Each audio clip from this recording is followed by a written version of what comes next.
नमस्कार. स्मितचिंतन बोध या आपल्या यूट्यूब चॅनलवर सर्वांचं सहर्ष स्वागत करते. एक वेगळा विषय घेऊन आज मी इथे सादर होते. तुम्हाला जर हा व्हिडिओ आवडला तर लाईक करा, शेअर करा, सबस्क्राईब करायला विसरू नका आणि परिचितांनाही पाठवायला हरकत नाही. आपल्याला वर्ष, 6 महिने, 15 दिवस ह्या सगळ्या गोष्टी माहिती असतात. एक छोटीशी तिथींचं भांडण कसं लागतं आणि त्याच्यावर सुचलेलं हे स्वरचित कहाणी रूपात लिहिलेलं लेखन. या ग साऱ्या जणी, आज ऐकूया तिथींची कहाणी. 60 संवत्सराचं चक्र असतं, 12 महिन्याचं वर्ष असतं, 30-31 दिवसांचा महिना असतो. शुक्ल कृष्ण 2 पक्ष घेऊन येतो. 15 दिवसांच्या 15 तिथी, प्रत्येकीला श्रेष्ठत्व किती. एकदा तिथींचं लागतं भांडण.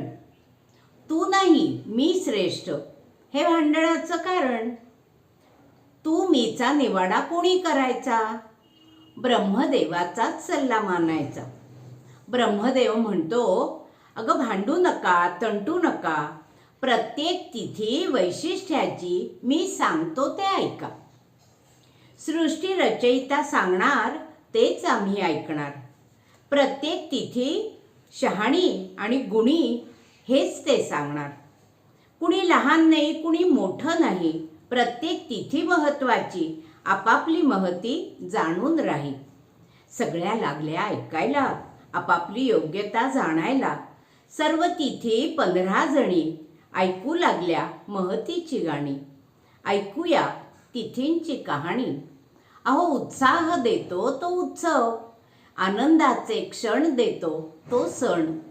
मग कशाला करावं भांडण? तिथींची अशी यादी, नका लागू भांडणाच्या नादी.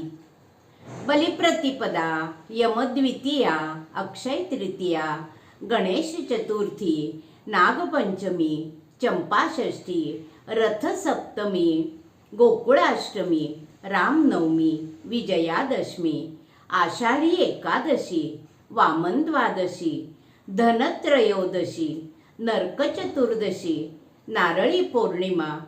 ऐकला का महिमा? आणि अमावास्या तर महत्वाची तिथी. किती सण उत्सव त्या तिथीला येती. सर्वजणी आनंदी, संपली भेदाभेदी. मिटलं सर्व भांडण, जे श्रेष्ठत्वाचं कारण. हातात धरले हात, फेर धरला सुखात. ही 60 उत्तराची कहाणी, 5 उत्तरी सुफळ संपूर्ण. तुम्हाला ह्याच्याही व्यतिरिक्त काही सुचलं तर बघा. धन्यवाद.